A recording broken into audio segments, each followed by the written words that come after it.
전 세계인들의 축제 올림픽. 올림픽이 끝나고 2주 후 장애인들을 위한 올림픽인 패럴림픽이 열립니다. 패럴림픽은 1948년 영국의 작은 마을에서 루트비 구트만 박사에 의해 최초로 개최되는데, 이 대회는 점차 성장해 2016년 올림픽, 월드컵에 이은 세계에서 세 번째로 큰 스포츠 이벤트가 됩니다. Well, I mean, the Paralympic Games are absolutely amazing because they show the whole world that people with disabilities are no longer second-class citizens. They can do what everyone else can do. They can get to the pinnacle of their sport.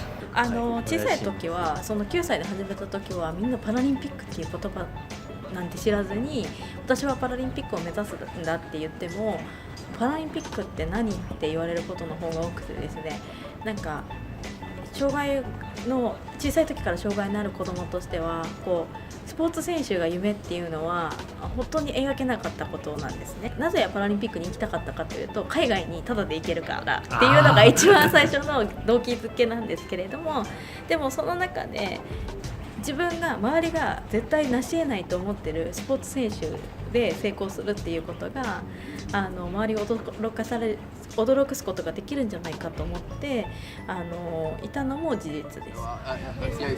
On a personal level, when I watch high-level sport, I take my hat off to these guys because I have some idea of the commitment they put in when nobody else is watching to get to that point where you are inspired by and in awe by what they've just done. Because it's not by accident. It's years and years of hard training. Getting up too early in the morning, eating the right food, no pizza, this kind of stuff. 1948년 조그맣게 시작했던 패럴림픽은 1988년 서울에서 혁신적인 변화를 맞이하게 됩니다.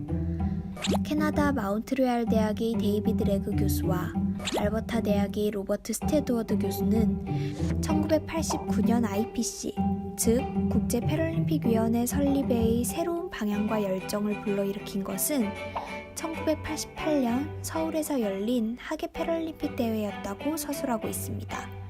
도대체 1988년 서울에선 무슨 일이 있었던 걸까요?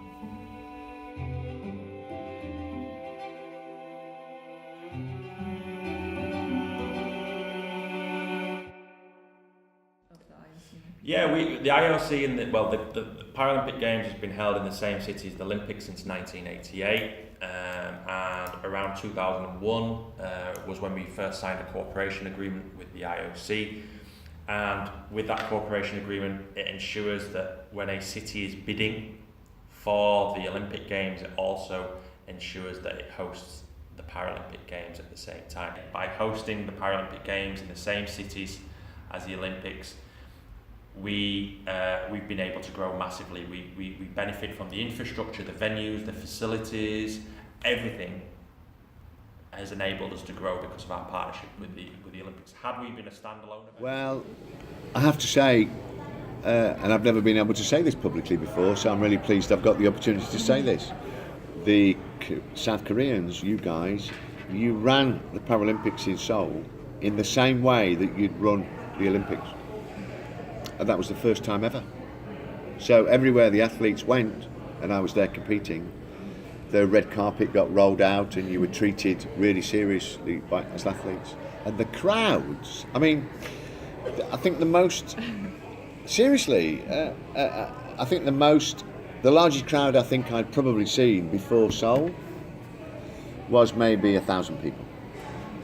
And I think that the night that we all went to the opening ceremony in Shamsul Stadium, it was full. I think there were about 60 or 70,000 people in there, all going mad for the sport, And then every day, now I understand that the way it was organised is that you were busing in children, schools to come and watch, but that doesn't matter.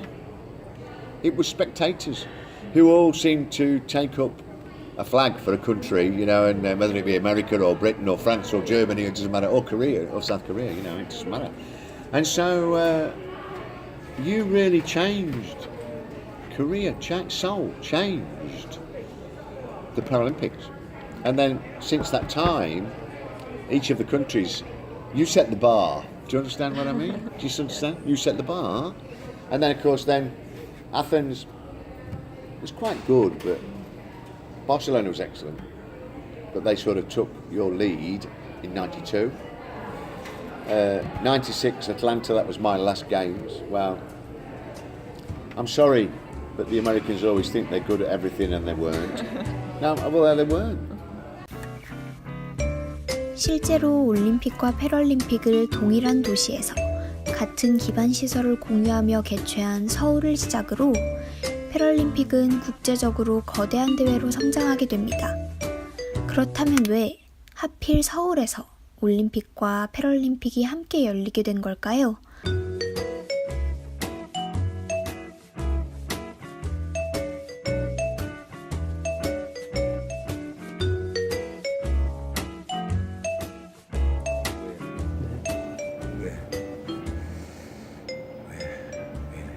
그때만 해도 IPC라는 조직은 아니고 ICC라는 조직이었는데 올림픽이 유치가 되면 패럴림픽도 관행적으로 그 나라에서 같이 개최를 했다라는 거죠.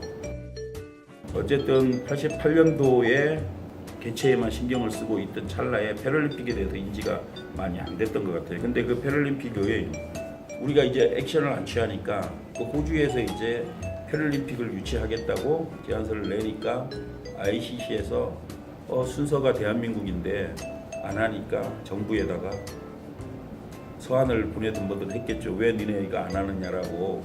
그러니까 이제 그때도 보니까 패럴림픽이라는 게 이제 인식이 돼서 그때 83년도에 같이 서울에서 하는 걸로 확정을 한 걸로 제가 기억이 나요.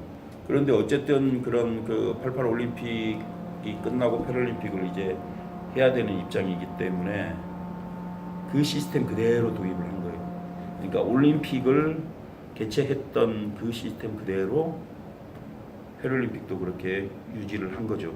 그 얘기는 뭐냐 하면은 패럴림픽급을 그만큼 올려놨다는 거죠, 사실은. 1986년 안병집의 논문 장애자 올림픽의 성립과 발전 과정에서 당시 정부가 패럴림픽에 대한 인식이 없었음을 알 수 있고 1988년 10월에 발간된 월간 말의 누구를 위한 장애자 올림픽인가에선 호주에서 열릴 뻔했다는 사실과 당시 장애인들의 패럴림픽에 대한 부정적인 인식을 찾아볼 수 있습니다. 전시행정의 목적 위에서 이루어진 1988년의 서울 패럴림픽은 그 이유가 무엇이든 간에 장애인 체육의 역사에 커다란 영향을 끼치게 됩니다. 1984년까지 2천여 명의 선수와 40여 개국이 참가했던 대회가 1988년을 기점으로 61개의 국가에서 3천여 명이 참가하는 대회로 성장하게 되고 이후 2016년 리우 패럴림픽에서는 159개국에서 4,342명의 선수가 참가하게 됩니다. 양적인 성장뿐만 아니라 이는 장애에 대한 인식 개선에도 영향을 끼쳤습니다.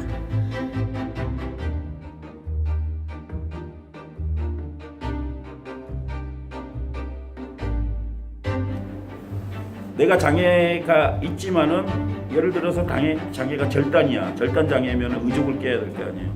의족을 끼는데 그들은 의족을 끼고 반바지를 입고 돌아다닌다는 거죠. 장애가 배려의 대상이 아니고 측은지심의 대상이 아니고 그냥 약간의 불편함이 있는 또 다른 거라는 걸 그때 배운 거죠, 우리가. 저부터도 그랬으니까.